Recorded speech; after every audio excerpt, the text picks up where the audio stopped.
Mark chapter 11. Jesus enters Jerusalem.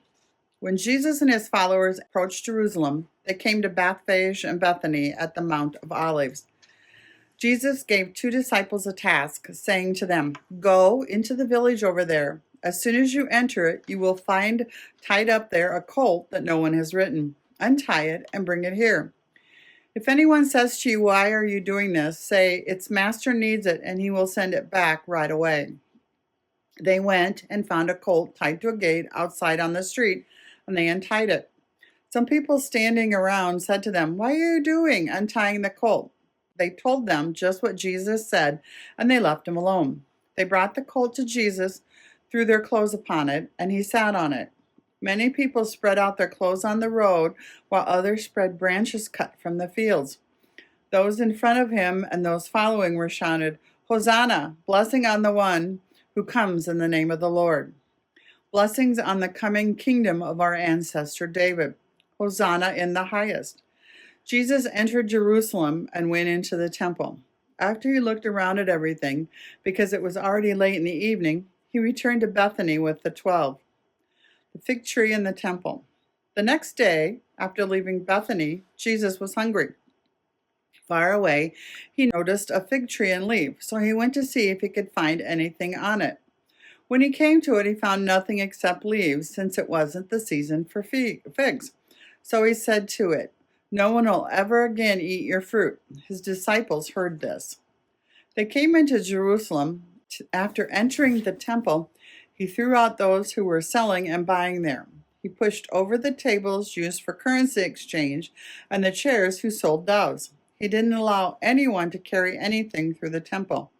He taught them, "Hasn't it been written, 'My house will be called a house of prayer for all nations'? But you've turned it into a hideout for crooks." The chief priests and legal experts heard this and tried to find a way to destroy him. They regarded him as dangerous because the whole crowd was enthralled at his teaching. When it was evening, Jesus and his disciples went outside the city.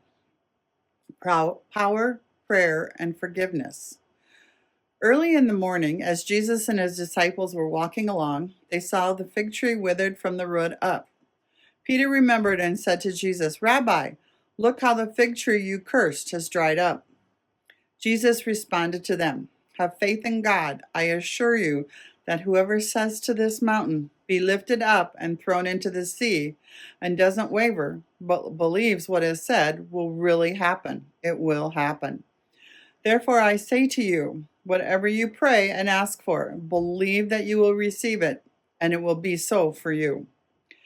And whenever you stand up to pray, if you have something against someone, forgive so that your Father in heaven may forgive you your wrongdoings." Controversy over authority. Jesus and his disciples entered Jerusalem again.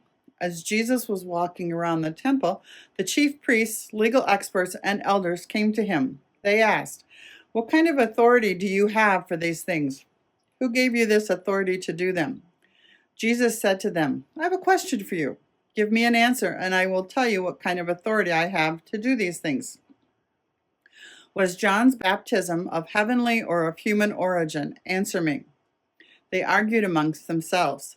"If we say it's of heavenly origin," he will say, "then why didn't you believe him?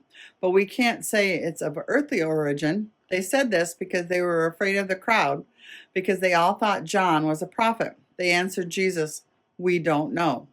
Neither will I tell you what kind of authority I have to do these things."